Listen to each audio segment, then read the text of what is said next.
بسم اللہ الرحمن الرحیم والصلاة والسلام علی سید الانبیاء والمرسلین۔ تعلیمات اسلام کے پیارے ناظرین کی خدمت میں ایک اور سلام۔ السلام علیکم ورحمۃ اللہ وبرکاتہ۔ پچھلی ویڈیو میں ہم نے سیدنا ابراہیم علیہ السلام کے حالات زندگی کے بارے میں تھوڑا سا ڈسکس کیا تھا، اور پارٹ 2 کے طور پر آج بھی حضرت ابراہیم علیہ السلام کی زندگی کے بارے میں تھوڑا مختصر بات کریں گے۔ ابراہیم علیہ السلام چونکہ توحید پرست تھے اور پورا معاشرہ مشرک تھا، بادشاہ بھی مشرک تھا، والد بھی مشرک تھا، تو ابراہیم علیہ السلام نے قوم کو ایک مرتبہ سبق سکھلانے کے لیے دعوت کا ایک بہترین قسم کا زاویہ طریقہ اپنایا کہ ایک دفعہ قوم کے ساتھ کھڑے ہوئے تھے۔ جب رات ہوئی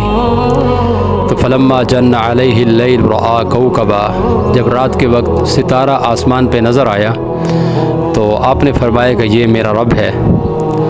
اور پھر جب وہ غروب ہو گیا تو فرمایا کہ یہ تو غروب ہو گیا ہے، ختم ہو گیا ہے، میں تو غروب ہونے والوں کو پسند نہیں کرتا۔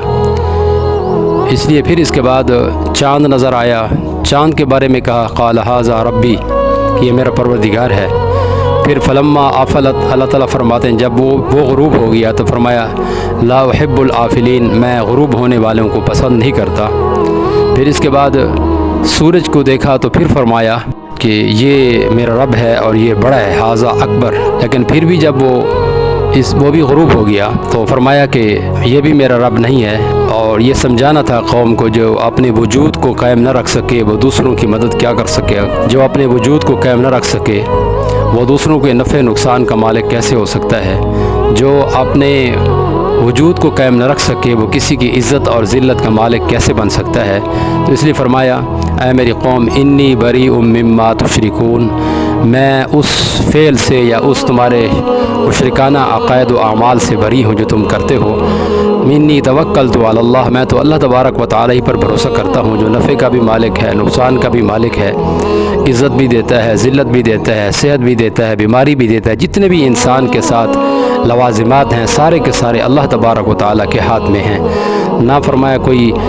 بت کر سکتا ہے، نہ کوئی قبر والا کر سکتا ہے، نہ کوئی درخت کر سکتا ہے، نہ کوئی زندہ کر سکتا ہے، نہ کوئی مردہ کر سکتا ہے،